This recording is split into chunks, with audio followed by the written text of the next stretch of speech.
L'abolition de. L'abolition de. L'abolition de.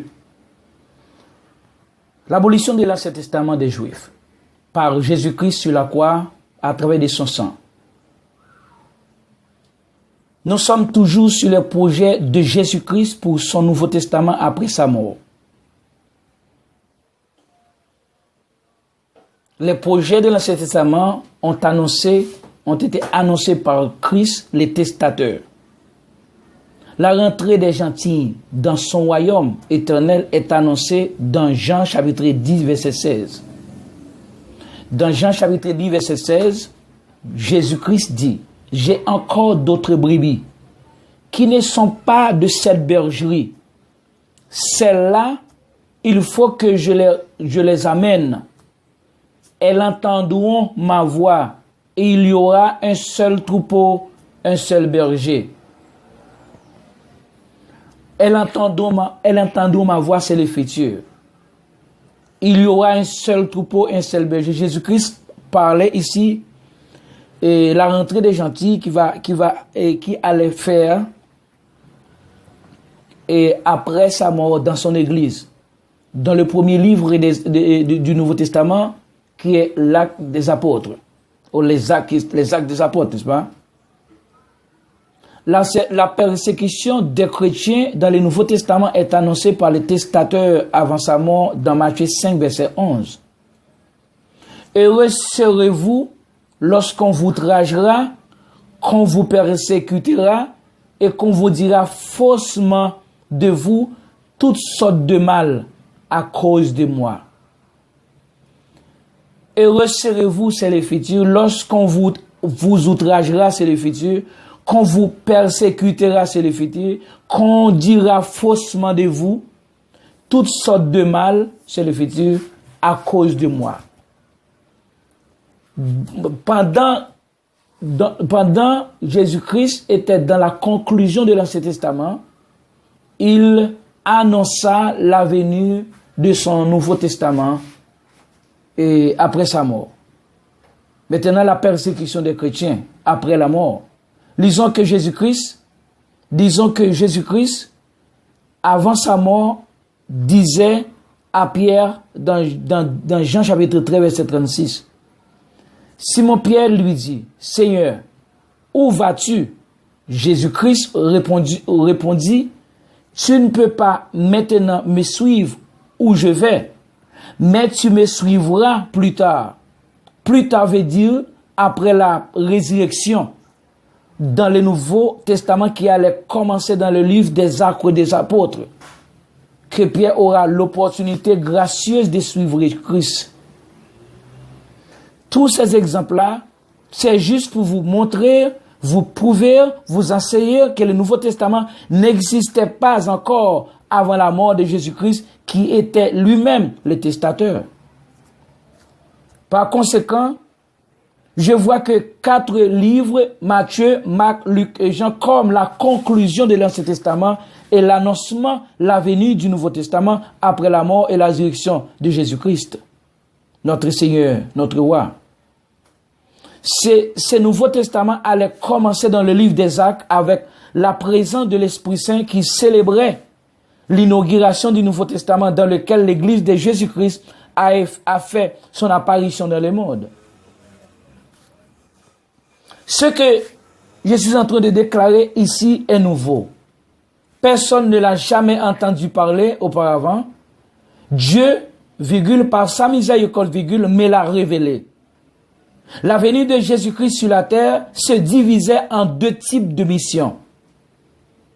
Une mission nationale de Jésus-Christ ou une mission internationale de Jésus-Christ.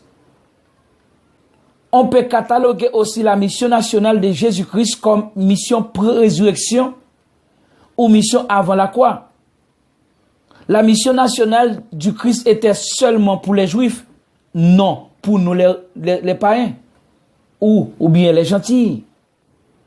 Nous, les païens, avons été exclus de la mission pré-résurrection ou nationale du Christ.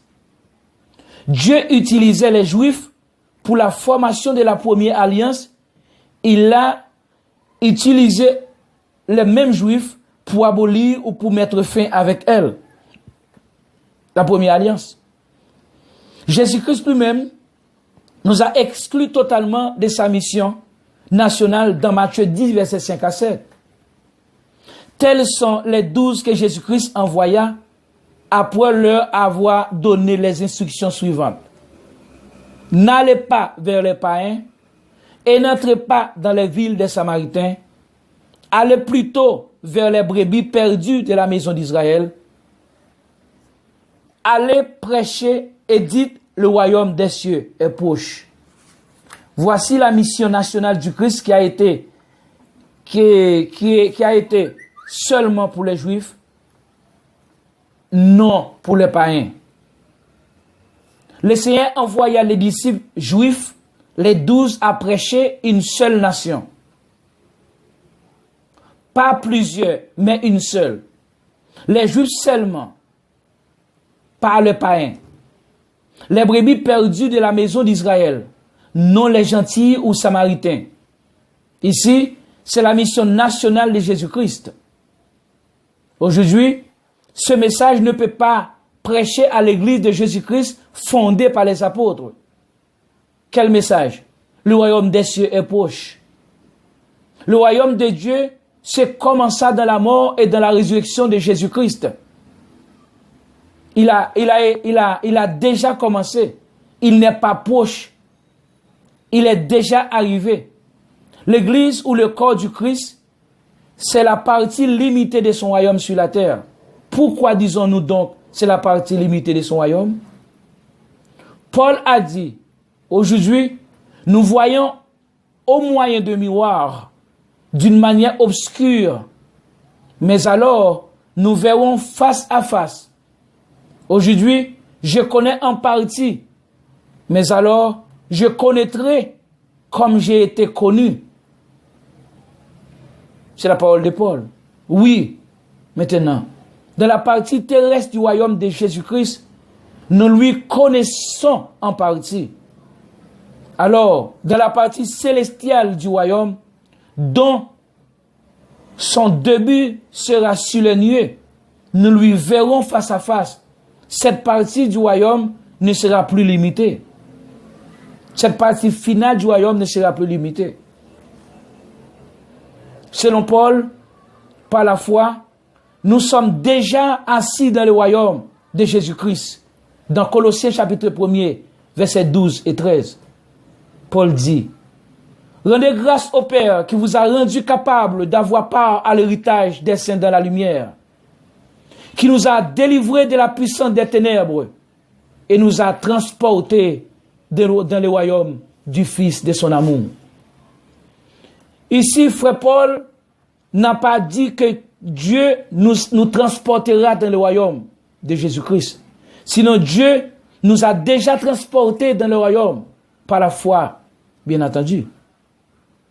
Par conséquent, celui qui prêche aux païens ou dans l'église qui est le corps du royaume de Jésus-Christ et dit, repentez-vous car le royaume des cieux est proche, il est en train de blasphémer. C'est comme quoi Jésus-Christ n'est pas encore venu. Il n'est pas même encore mort et ressuscité par ce prédicateur.